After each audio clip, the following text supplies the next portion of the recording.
O problema humano é fundamentalmente religioso. Agora, você fala em religioso, hoje em dia, as pessoas pensam logo em anjos, arcanjos, serafins, querubins, potestades, deuses, horóscopos, feitiços. Quando o Comte fala em religião, é a tendência de congraçamento de todos. A religião é uma só, a religião da humanidade. Ou positivismo é a mesma coisa.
Eu sou o Alexandre Martins, atual diretor da Igreja Positivista do Brasil, e vou contar para vocês um pouco como o positivismo chegou aqui no Brasil. É uma ideologia francesa, uma filosofia francesa do meados do século XIX, né, criada por Auguste Comte, e a influência principal que teve no Brasil foi a proclamação da República. Como é que isso chegou aqui? No final do século XIX, no período da monarquia, ainda estava aqui instalado a monarquia no Brasil, dois brasileiros, Teixeira Mendes e Miguel Lemos, viajaram para a Europa, para a França, onde eles aprenderam, ficaram sabendo sobre o positivismo. Quando voltaram ao Brasil, eles criaram uma sociedade positivista, que depois iria se transformar na Igreja Positivista. A influência que eles tiveram aqui com essa ideologia foi fundamental para poder fazer a República do Brasil, tanto nas ideias que eram revolucionárias para a época e a necessidade que o Brasil tinha de mudar, que as pessoas desejavam uma mudança no Brasil. E dada a influência que eles tiveram aqui no Brasil, fizeram inclusive a bandeira do Brasil, onde a gente tem o lema Ordem e Progresso, que é uma frase de Auguste Comte. Era um país muito atrasado, ainda tinha a escravidão aqui no Brasil, os positivistas eram contra a escravidão, os positivistas queriam uma modernização do país. Na verdade, foi a junção perfeita, as novas ideias com a necessidade do país. Por isso que teve todo esse movimento e influenciou tanto. Porque foi perfeito, foi, como se diz na forma popular, a fome com a vontade de comer. Ou seja, o Brasil precisava disso. E a ideologia era perfeita para aquele momento.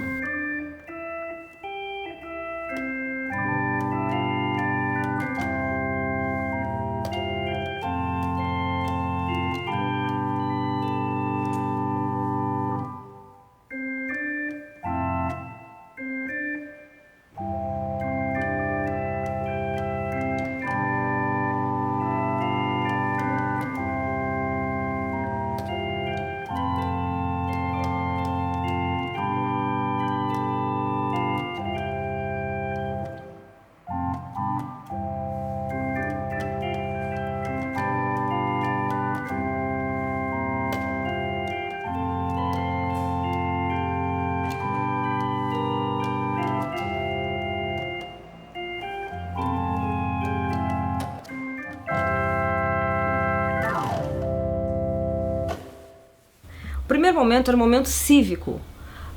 Tinha o hasteamento das bandeiras da França e do Brasil. Primeiro do Brasil, depois a da França, com seus respectivos hinos. As pessoas ficavam na escada e cantavam o hino nacional, quem soubesse, da França. A visitação era muito assim, curiosos do bairro, pessoas procurando pesquisas escolares, ensino médio, e aí tinha também cientistas, doutores, pessoas procurando fontes primárias. Positivistas, digamos assim, religiosos, era muito esporádico, porque já vinham ficando com idade. Então assim, vem num domingo 3 irmãos, que são de idade, porque a família já era tradição positivista, está na faixa de 70 e poucos, 80 anos, vinham os irmãos, vinham outros senhores que são primos também, vinham sempre, mas assim, você dizer um grupo, porque não é assim, todo domingo vai. E nisso eu ficava recebendo as pessoas. Acabava o momento cívico, depois nós entrávamos, eles conheciam um pouco do templo e o presidente se dirigia ao altar para ver a prédica, que era composta de 2 peças de música clássica, e ele falava sobre o catecismo positivista, ou se era perto de datas cívicas, como 21 de abril, 7 de setembro e o 15 de novembro, de Benjamin Constant, sempre se homenageava Tiradentes, ou José Bonifácio, ou o próprio Benjamin Constant. Então, basicamente era isso a prédica. Quando terminava, a gente lá embaixo oferecia um lanche aos visitantes e realmente as pessoas ficavam encantadas porque eles diziam que estavam dentro de um cenário vivo, era o que eu escutava. Porque você vai nos museus, você não pode botar a mão. E as pessoas queriam botar a mão nas paredes, botar a mão nos móveis do século XIX, e se encantava as pessoas de achar que estavam dentro de um cenário. Eu escutei isso diversas vezes. Por que chama-se igreja? Porque vem de iglesias. E aí as pessoas perguntavam, mas por que a religião da humanidade? Aqui a religião não tem Deus, e ficavam sempre agnósticos.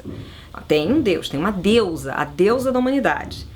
E a religião não vem do sobrenatural, vem do verbo em latim religare. E aí você não tem que ter necessariamente estar ligado ao sobrenatural.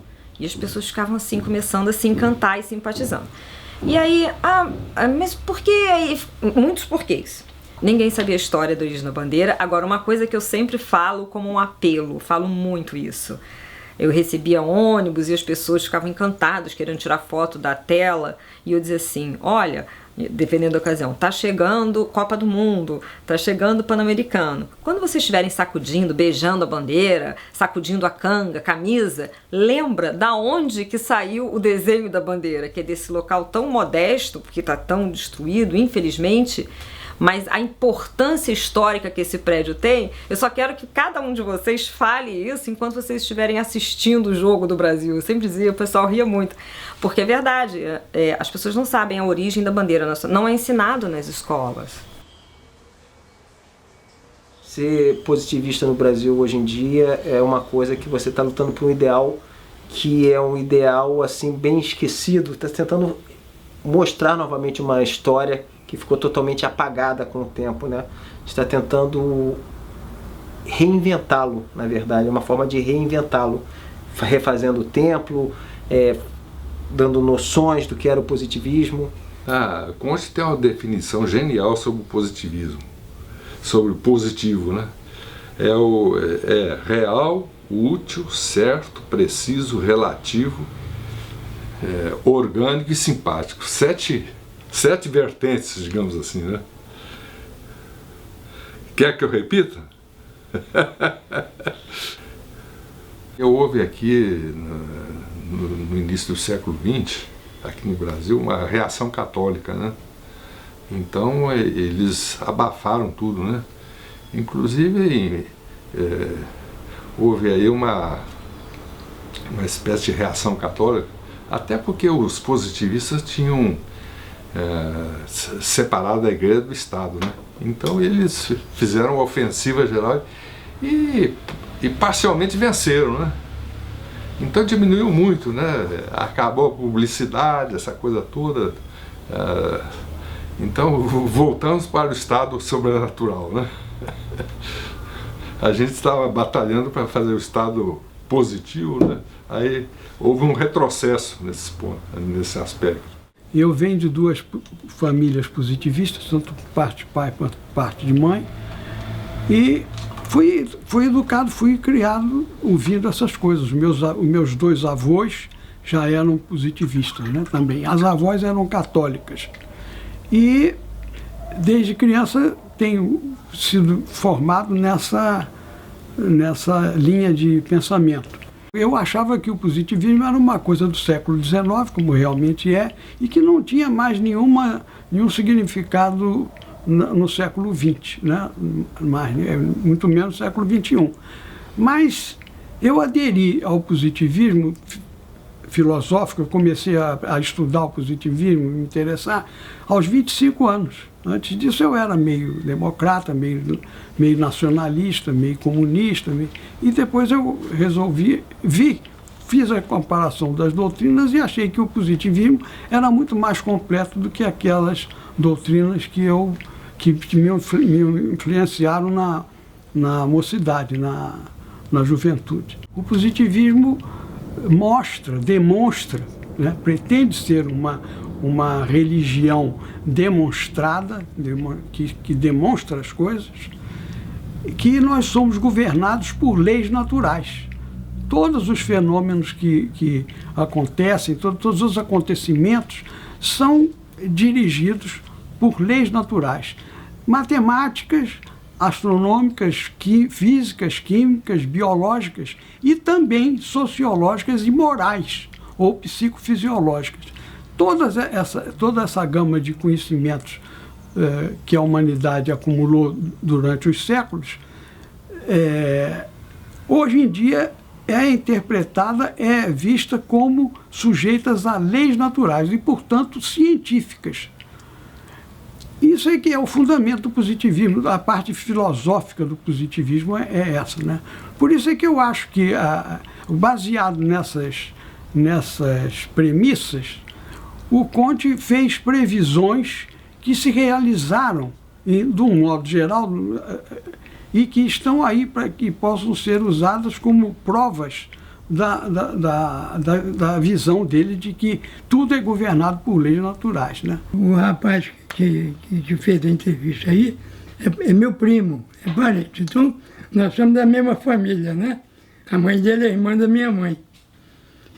Então, eu sofri também a influência desde mocinho. Aí comecei a ler, a frequentar a igreja e estudar. Agora, eu não sou não me aprofundei ainda tanto quanto ele. Mas eu já tenho uma noção básica da coisa do positivismo que é importante. O amor existe na gente. O amor é a necessidade, é o altruísmo. É a necessidade de viver para o outro, ajudar os outros. É ter aquele impulso que é de amor, de viver para os outros. E o positivismo coloca isso cientificamente. Nós amamos. O amor não é uma coisa assim, o amor está na cabeça da gente. O problema da moral da humanidade atualmente é a falta de altruísmo, né? Ou muito pouco altruísmo. Mas está se avançando, entende? O problema humano é fundamentalmente religioso. Agora, você fala em religioso, hoje em dia, as pessoas pensam logo em anjos, arcanjos, serafins, querubins, potestades, deuses, horóscopos, feitiços, e não é isso. Quando o Comte fala em religião, é a tendência de congraçamento de todos, de acordo com a possibilidade. A religião é uma só, a religião da humanidade, ou positivismo, é a mesma coisa. Agora, cada igreja que existe no mundo é a manifestação dessa religiosidade natural do homem, de querer se congraçar com todos os outros homens, naquela situação cultural em que ela surge. Ela surge para resolver um problema da organização social naquela conjuntura, naquela época, com aquela cultura daquele povo. Então, são muitas igrejas que representam a religião.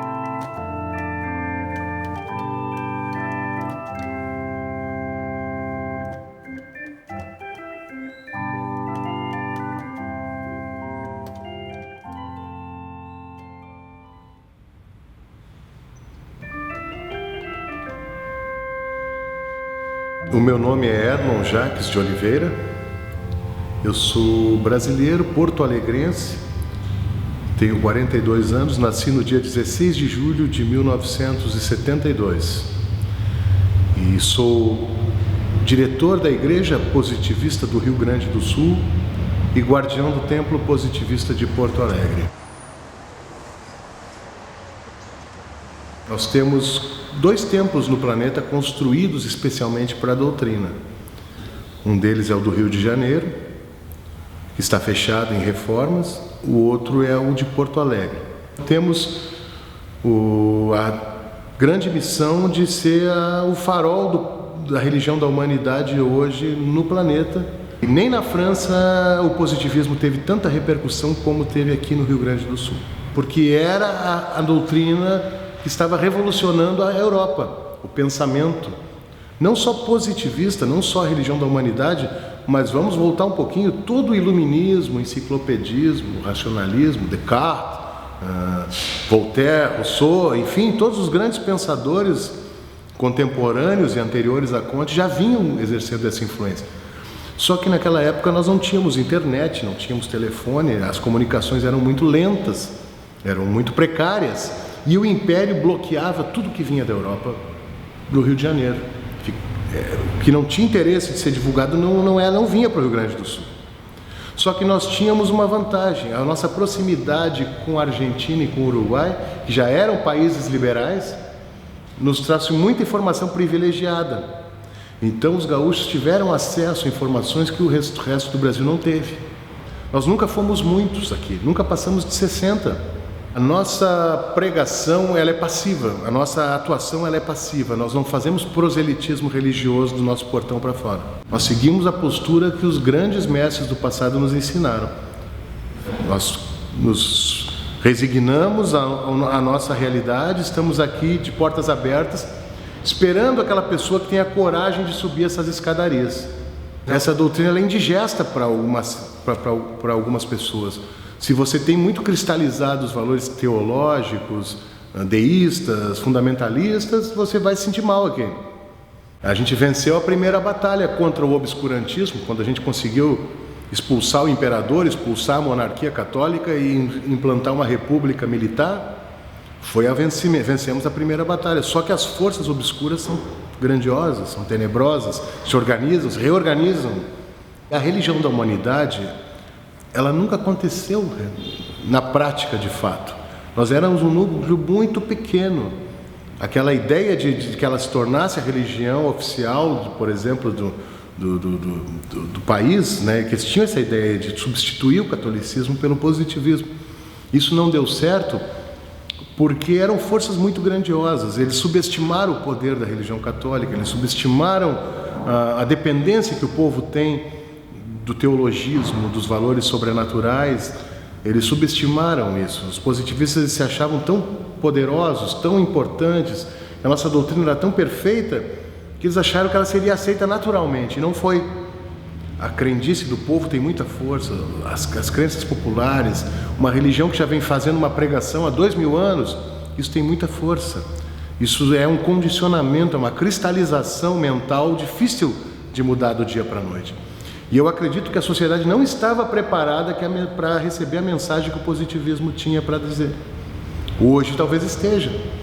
Hoje, com o caos que se apresenta, as pessoas estão olhando para trás. Opa, onde é que a gente errou? As respostas não estão vindo mais do presente, estão vindo do passado. Porque o nosso presente é caótico, a política hoje no Brasil e no mundo. Então, quando a gente não consegue encontrar respostas no presente, a gente volta para o passado. Nós temos uma lei sociológica que diz saber para prever a fim de prover.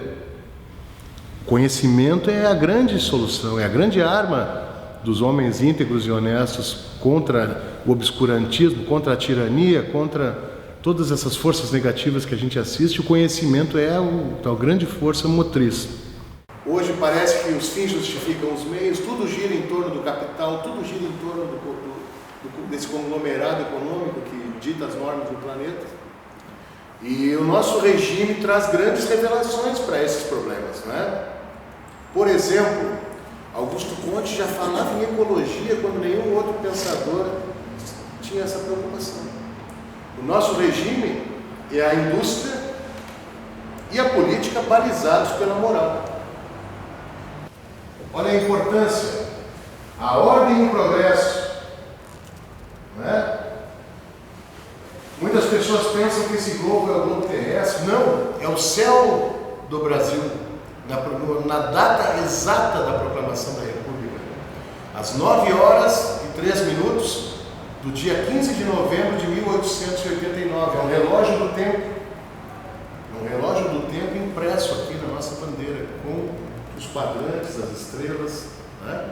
Importantíssimo. A bandeira do Rio Grande do Sul também é uma bandeira positivista.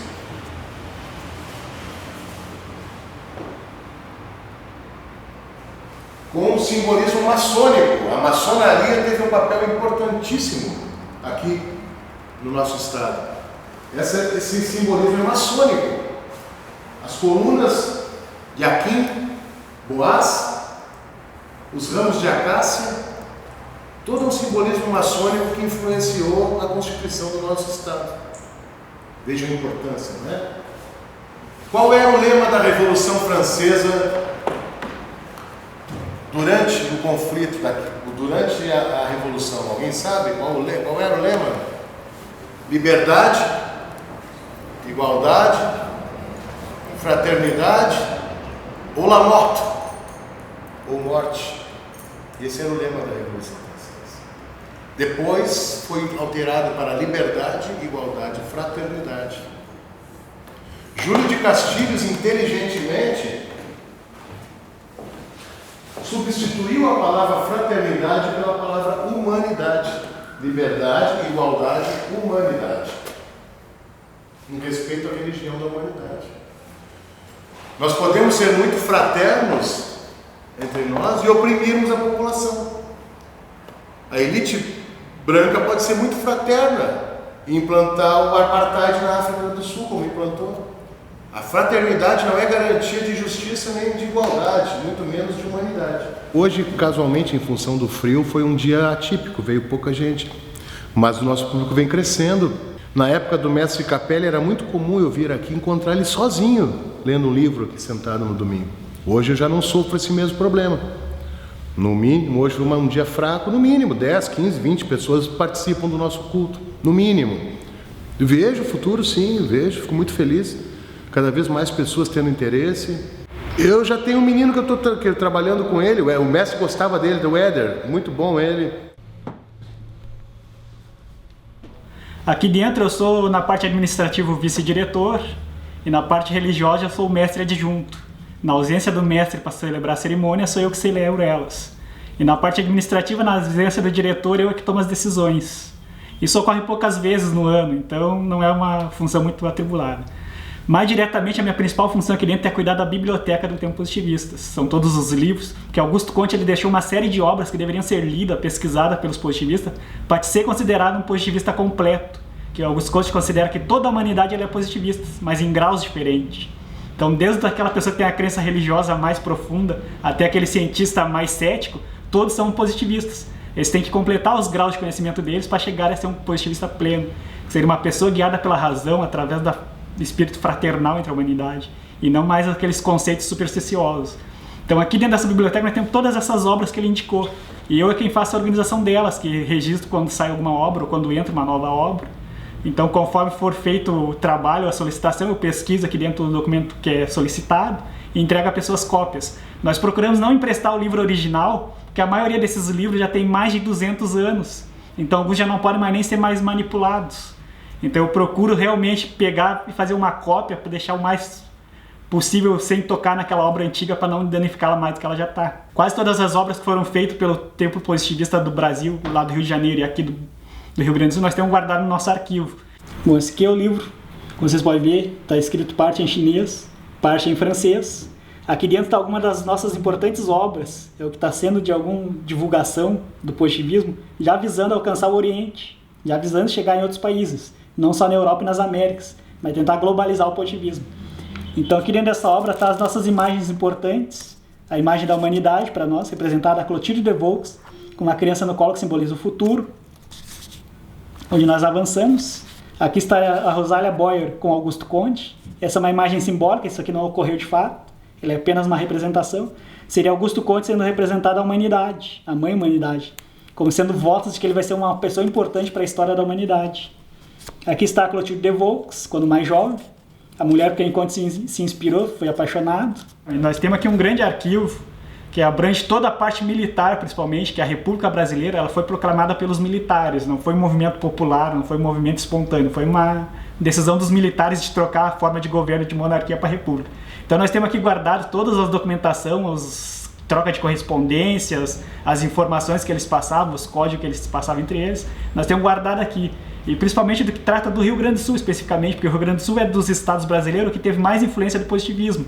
Nós tivemos uma Constituição promulgada em 14 de julho de 1891 por Júlio de Castilhos, que era um político positivista. Ele era do lado heterodoxo, que é aquela pessoa que aceita os conceitos científicos e filosóficos de Conte, mas não adere à parte religiosa.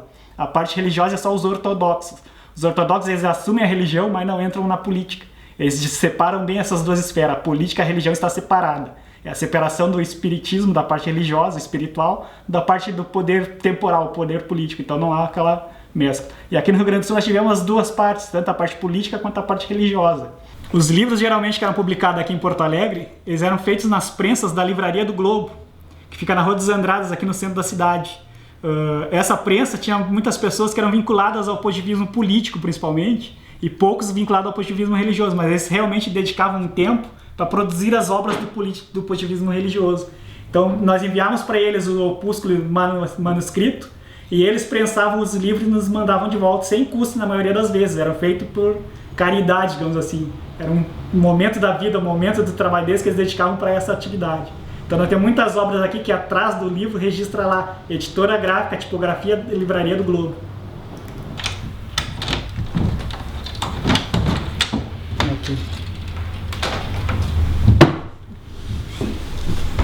Esse aqui é o livro que eu considero mais importante do positivismo. Esse é o Catecismo Positivista. Essa obra foi feita por Augusto Conte para tentar explicar para todas as pessoas que quisessem se aproximar do positivismo o que era o positivismo, o que era a religião da humanidade. Lembrando que ele criou a religião da humanidade inspirada em Clotilde de Vaux, que ele se apaixonou por ela, mas foi um amor platônico, não foi consumado esse amor. Ela faleceu muito cedo, logo que eles se conheceram. Então ele fez essa obra toda, tendo uma mulher como sua interlocutora. Essa mulher é simbolizada como sendo a Clotilde de Vaux. Então nessa obra ele explica cada um dos segmentos da religião, o nosso dogma, o nosso culto, as nossas cerimônias, tudo que ele pensava para o positivismo ele deixou descrito nessa obra aqui.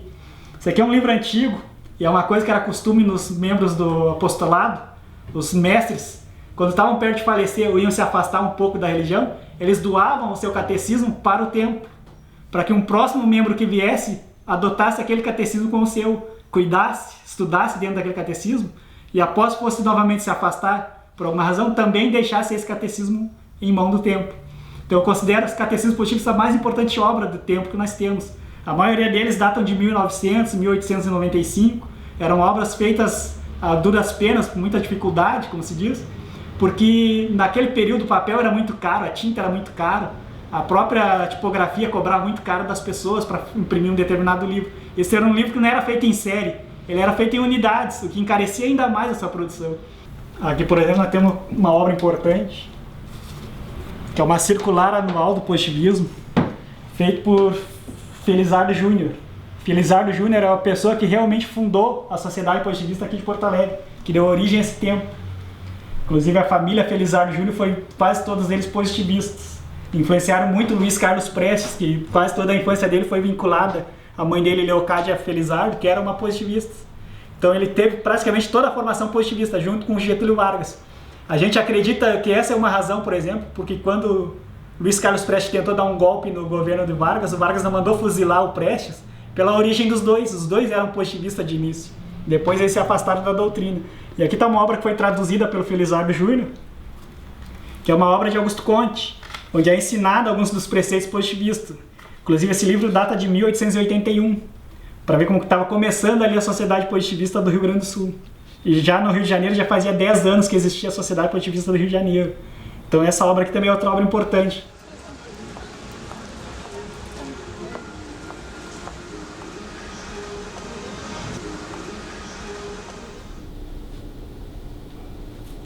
trago em minhas mãos a nossa primeira Constituição do Estado do Rio Grande do Sul, né, inspirado na filosofia cientificista de Augusto Conte, né. Ela foi praticamente escrita sozinha pelo primeiro presidente do Rio Grande do Sul, era assim que se chamava na época, Júlio Prates de Castilhos, né. Ela toda voltada, ela é considerada avançada para aquele momento republicano. Ela foi promulgada no dia 14 de julho, já numa alusão à Revolução Francesa, o dia da queda da Bastilha, né? E é muito interessante, a questão indígena já é abordada, e além da questão indígena, tem toda a questão do operariado, né? Tanto é que a força desse momento, Júlio vai morrer em 3, a nossa primeira greve vai surgir, a greve dos 6 dias vai ser em 1905, junto com o jornal, considerado um pioneiro no movimento socialista, que é a Democracia. Havia muita força do movimento socialista e anarquista, né? O Júlio de Castilhos consegue convencer o líder maior desse movimento, que é Francisco Chaves da Costa, a integrá-lo nos quadros do Partido Republicano Rio-Grandense. Porque havia uma preocupação de integrar o cidadão dentro da sociedade, através do emprego digno. Esse emprego, já que os cursos superiores eram caros, houve uma preocupação de criar cursos técnicos em Porto Alegre, de onde surge Parobé, que é uma escola bastante conhecida aqui na cidade, que preparava jovens de pouco poder aquisitivo. Então ela é muito respeitada, ela é motivo de estudos, né? E pioneira em muitos aspectos, né? Exceto que foi motivo de muita dissensão, porque permite que o poder fosse legitimado. E outro muito importante, eleições, voto a cabresto, né? As pessoas tinham que dizer exatamente quem estavam escolhendo, né? Então esse voto descoberto, com a ideia de fazer todas as claras, era uma maneira do partido manipular. Isso era feito e é comprovado, né? Alteravam as próprias atas de eleição, eram alteradas. E de qualquer forma, ela é estudada como uma pioneira em uma Constituição, uma das mais avançadas no nosso Estado. Ela foi impressa na própria tipografia da Federação, que é o jornal porta-voz do Partido Republicano, que funcionou durante 53 anos no Estado, onde todos os grandes pensadores e políticos republicanos escreviam seus artigos, né? Se confundia o próprio jornal com o próprio partido, né? A Federação era considerada por muitos como o próprio Alcorão, tamanho respeito que o jornal impunha, e o próprio Júlio de Castilhos e depois o seu sucessor, Borges de Medeiros, revisava cada edição, porque tinha que ser perfeito e de acordo com os mandatários do partido permitiam e desejavam. Então, ser positivista e ser republicano no Rio Grande do Sul era praticamente uma religião. Grande e formosa República dos Estados Unidos do Brasil, finda ao sul com o importantíssimo estado do Rio Grande do Sul, cuja capital Porto Alegre é, sem dúvida, uma das mais belas e das mais imponentes cidades da República.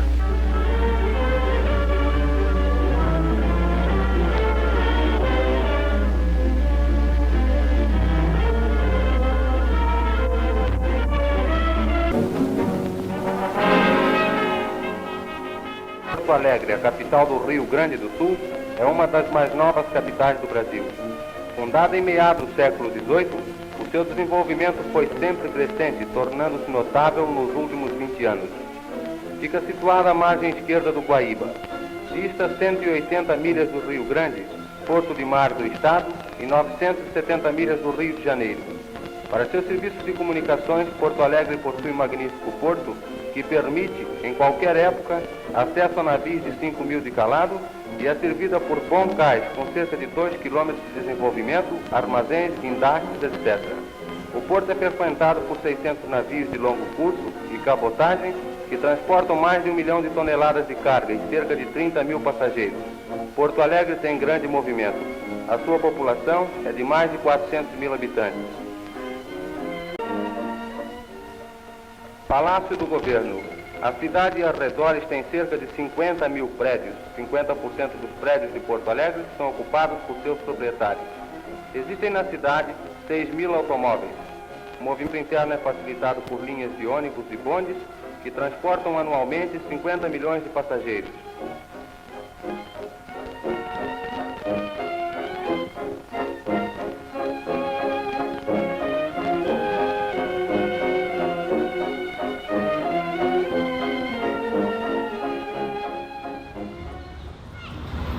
Estamos na Praça da Matriz, E este monumento, ele é um monumento importantíssimo para a doutrina positivista, para a religião da humanidade, para o movimento republicano, porque ele representa toda a epopeia castilhista, desde a juventude de Júlio de Castilhos, aqui segurando um exemplar do jornal A Federação, que foi o primeiro veículo de promoção dos ideais republicanos, abolicionistas aqui no estado.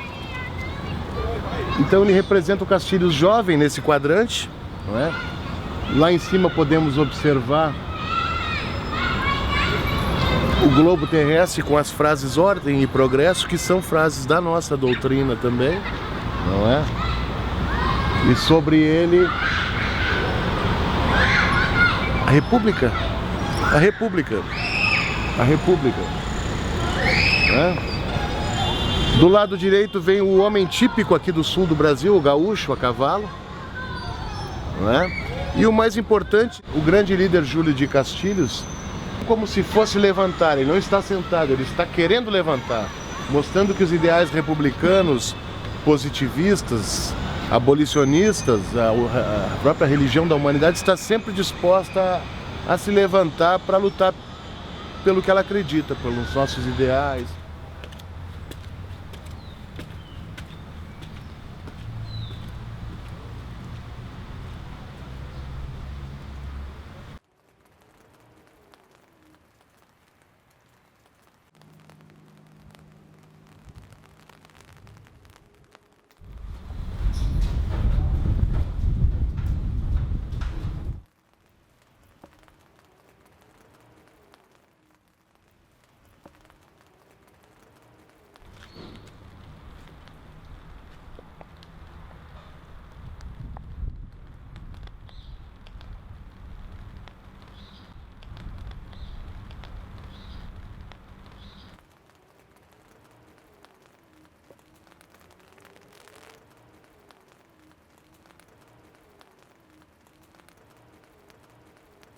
Não existem símbolos teológicos, religiosos, convencionais, são todos adornados pela justiça, pela liberdade, pelo civismo, pelo positivismo.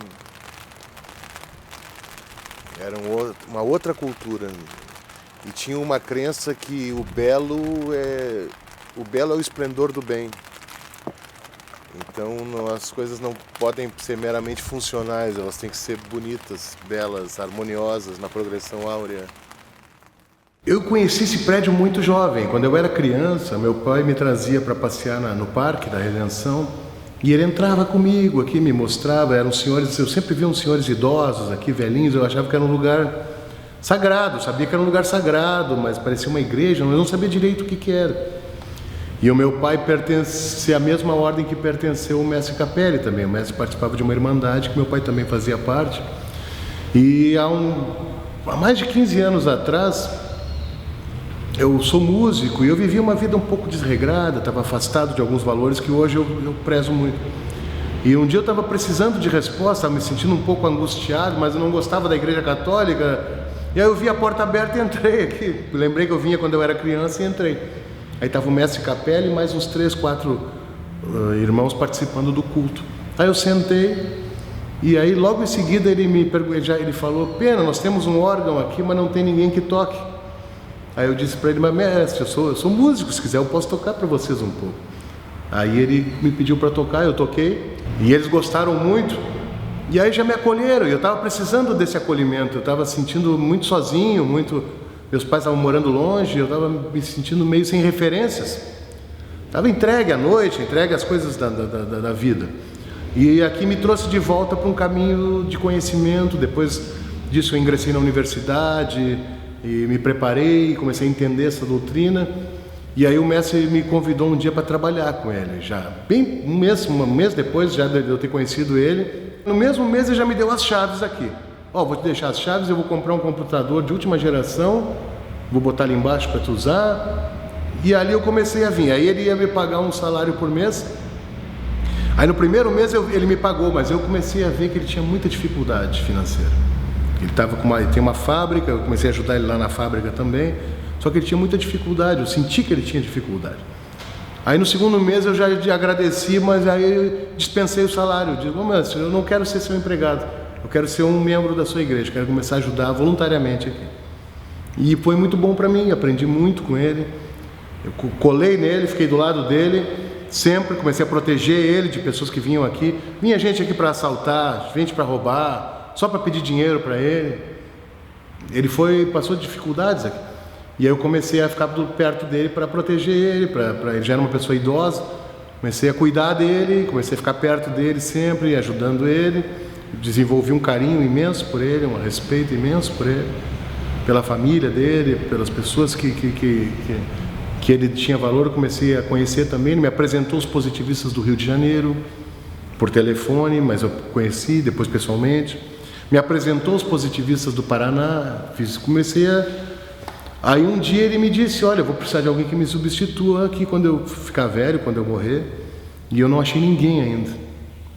E ele disse, tu foi a melhor pessoa que eu já conheci até hoje. Eu guardo isso com muito carinho. E aquilo ali... Corta um pouquinho só. Aí, como eu ia dizendo, o mestre Capelli me convidou, disse que queria precisar de alguém que quando ele não estivesse mais, que o substituísse. Eu disse, mas mestre, isso aí para mim, eu nunca imaginei, é muita coisa para mim, né? Porque frequentavam pessoas grandes da sociedade aqui que queriam muito isso. E eu não queria isso, eu estava como um aprendiz só, eu queria aprender só. E ele disse, não, mas eu vi que é tua pessoa, tu é a melhor pessoa que eu já conhecia, que já passou por aqui. Aí eu tive aquilo me deu moral, me deu uma vontade de estudar mais, de aprender mais. Ele estava me dizendo aquilo, algum motivo tinha, né? E aí, de fato, comecei a me preparar, sumi, fiquei 1 mês, 2 sem vir. Aquilo ali mexeu muito com a minha cabeça, fiquei com medo. Porque é um desafio, é uma missão que a gente não pode brincar. Isso não é uma profissão, eu não sou pago para estar aqui, mas eu tenho um compromisso muito maior do que se eu fosse pago para estar aqui. Porque eu tenho um compromisso com ele. O medo que ele tinha que a doutrina desaparecesse, eu senti isso nele.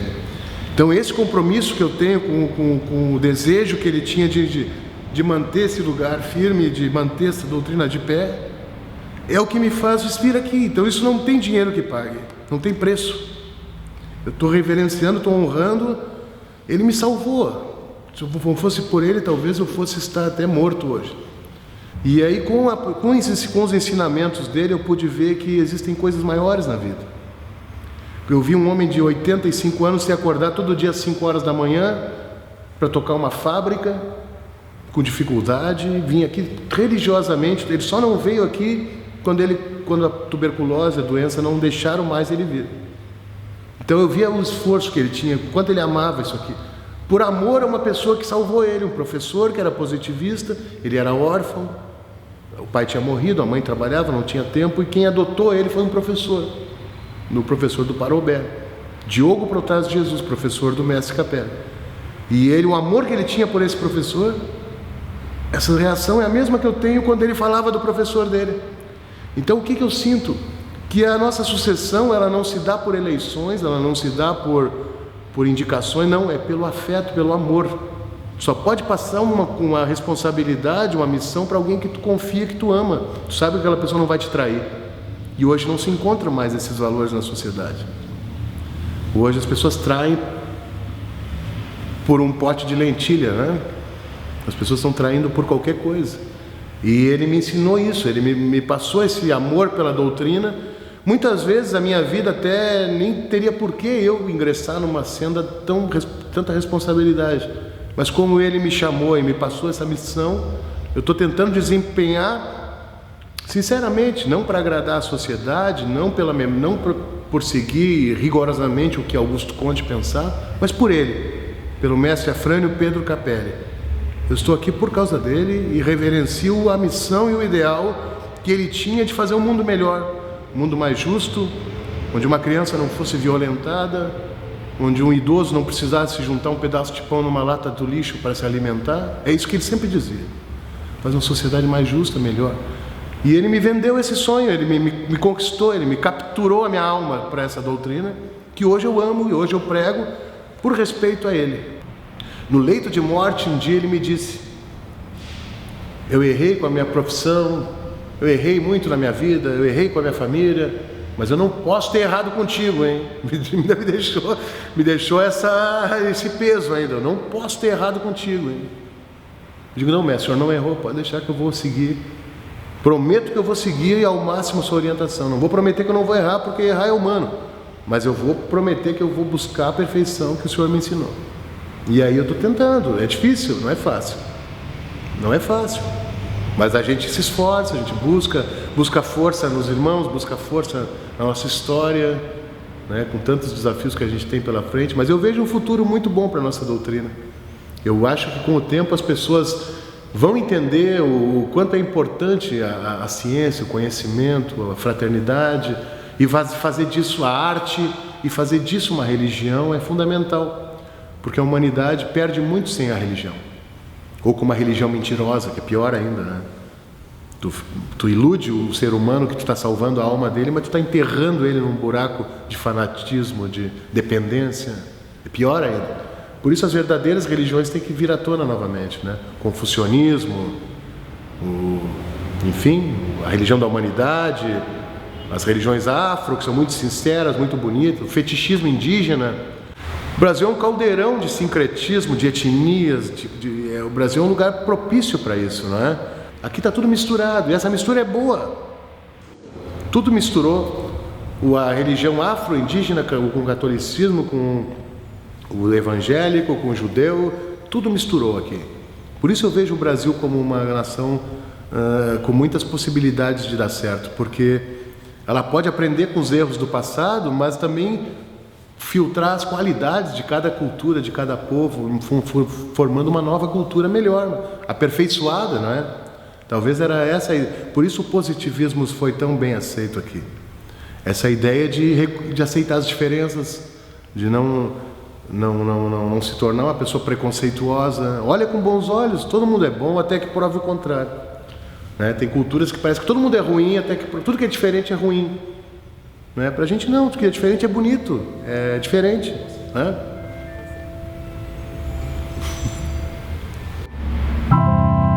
A verdade, meu amor, mora no fosso. É Pilatos lá na Bíblia quem nos diz.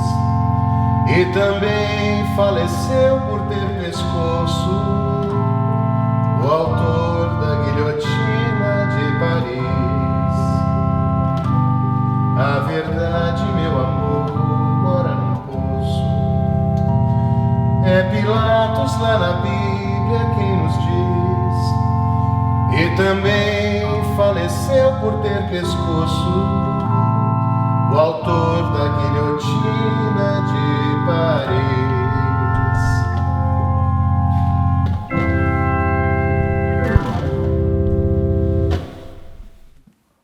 O amor vem por princípio, a ordem por base. O progresso é que deve vir por fim. Desprezastes essa lei de Augusto Conte e foste ser feliz longe de mim.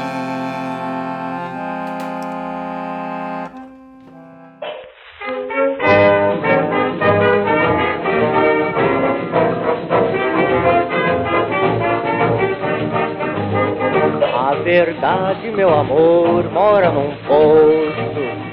É Pilatos lá na Bíblia quem nos diz. E também faleceu por ter pescoço o autor da guilhotina de Paris. A verdade, meu amor, mora num poço. É Pilatos lá na Bíblia quem nos diz.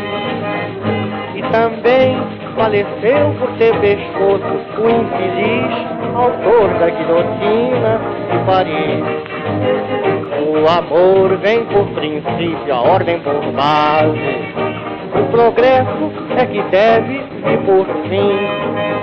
Desprezaste esta lei de Augusto Conte e foste ser feliz longe de mim. O O amor vem por princípio, a ordem por base. O progresso é que deve